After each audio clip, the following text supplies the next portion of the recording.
Hey everyone, and welcome back to The Explainer. Today we're doing something really fun. We're diving deep into the anatomy of a perfect romantic comedy by breaking down the narrative structure of Lost in Love. We're going to essentially rip apart the script to see exactly how a classic story takes two completely opposite people, throws them into total chaos, and builds this unforgettable romance. We've mapped out the entire plot, the character arcs, the classic tropes, the whole shebang. So let's just jump right in. So here's our ultimate hook. What actually happens when an uptight, high-stress tech executive named Jeb and a totally free-spirited veterinarian named Hope lose absolutely everything? We're talking their money, their passports, their working cell phones, all of it, gone, right in the middle of a foreign country. This right here is the ultimate forced proximity trope. It's an absolute cornerstone of narrative design because it totally strips away the characters' safety nets and leaves them with literally nothing but each other. Okay, let's dive into Section 1. Stranded in Turkey. The meet-cute disaster. Now, every great story needs that spark, right? That moment where the normal world just shatters. And for Jeb and Hope, that inciting incident happens at the ancient ruins of Ephesus. It is this brilliant, perfectly timed cascade of disasters crafted by the writers to trap our characters. It starts small, innocent enough, really. Hope clumsily spills a diet soda and completely fries Jeb's cell phone, and because they're delayed trying to deal with the wet phone, their tour bus just speeds off without them, which means their passports and all their luggage are gone. And to top it all off, when Jeb frantically tries to use his credit cards to fix the mess, they get flagged for international fraud and locked. Boom! Just like that, in a matter of minutes, they are completely stranded in the Turkish countryside. No ID, no money, no lifeline. Moving on to Section 2. Two worlds collide, the opposites attract trope. With the trap perfectly set, the story leans heavily on its next crucial element, which is narrative friction. To make a forced pairing interesting, the characters have to be as fundamentally different as possible. And you can see how starkly their internal motivations clash here.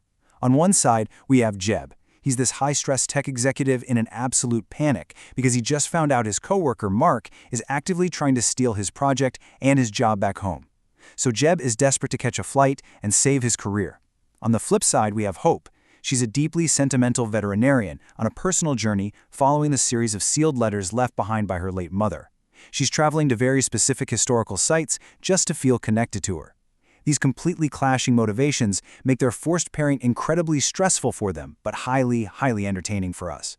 And this brilliantly illustrates the dramatic peak of their clashing worlds. Jeb literally snaps at Hope with this line, "I don't have the luxury of sticking around for a bunch of letters that don't mean anything to me."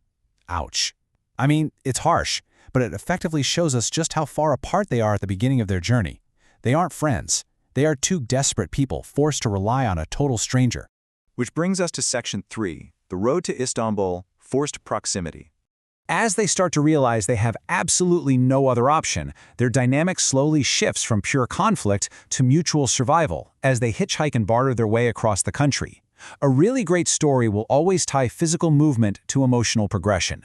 Notice how they start stranded at Ephesus, but as they walk and hitchhike, they stop at an ancient military fort where they actually start to bond over Hope's mother's letters.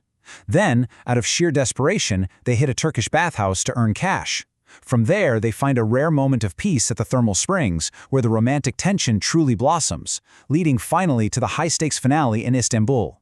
Every single geographic stop deepens their connection. Now, my favorite stop on this whole journey is definitely the bathhouse. Just imagine this highly strung corporate executive and an endlessly optimistic vet literally begging for a way to make money. They end up bartering their cleaning services at a traditional Turkish bathhouse. Jeb even gets a tip for scrubbing a patron's back. It's this hilarious, humbling little mini-story that totally strips away Jeb's corporate ego while earning them a crucial 500 lira just to survive. But earning the money is really only half the battle. They have to spend it wisely, which brings out this fantastic hidden strength in Hope. She uses her late mom's thrift store haggling method to score them a bed and breakfast room. It's a simple three-step process.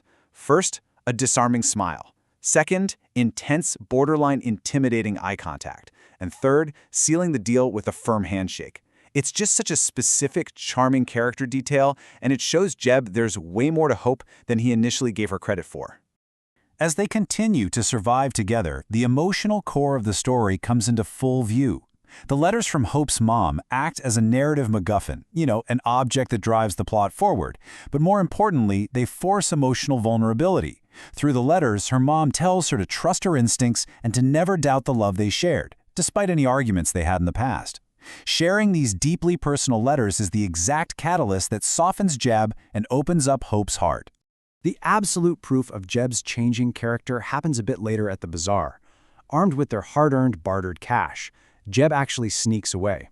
But he doesn't do it to help himself out. He does it to buy the authentic, fresh Turkish delight that Hope's mom had written about in one of her letters. It's a small, sweet gesture for sure, but narratively, it proves that Jeb is no longer just looking out for his career. He is actively caring for Hope's emotional journey. All right, Section 4, the climax, reunited with reality. So just as everything seems to be going perfectly, the rom-com formula demands that the bubble must burst. In a wild twist of fate, they suddenly intercept their original tour bus, and reality bites back with full force. Their passports and wallets handed right back to them. Their cell phones suddenly working. Jeb immediately gets a call from his buddy Mark, telling him they found the HR emails to save his job, but there's a massive corporate board meeting in 2 days. The forced proximity is instantly removed. The safety nets are entirely back. Which leaves us staring down this massive, tension-filled question. Will Jeb revert to his old self? Will he get on the next flight out of Istanbul to save the career he's been panicking about this entire trip? Or will he abandon his old life to stay in Istanbul for hope? It's the absolute perfect narrative cliffhanger. Let's get to Section 5, the grand gesture, Istanbul. Any truly great romantic comedy demands a grand gesture, a massive, life-altering choice to prove the protagonist's growth. And Jeb faces two literal paths here. He has a booked 10:45 a.m. flight back to Atlanta. That flight represents his old life, his corporate survival, and everything he originally thought mattered. But on the other side, we have the Basilica Cistern in Istanbul, the final destination on the list of letters from Hope's mom. That location represents stepping into the unknown, trusting the journey, and, ultimately, choosing love. And man, the payoff is spectacular. Hope is standing alone at the cistern reading her mother's final letter about following her heart when Jeb walks in. He didn't get on the plane. Instead, he delivers his incredible realization. He says nothing that truly matters is on that plane. He let all that career-ending panic fade away because he realized that the chaotic, completely unpredictable journey with Hope was the most important thing to ever happen to him. Which brings us to the final thought of today's explainer. You know, it is so easy to act like Jeb at the beginning of the story, freaking out over the itinerary, worried about the next career move, totally obsessed with the end goal. But in our own lives, how often do we miss the incredible transformative journey because we're just way too focused on the destination? It's a question definitely worth asking yourself the next time your metaphorical tour bus leaves you behind.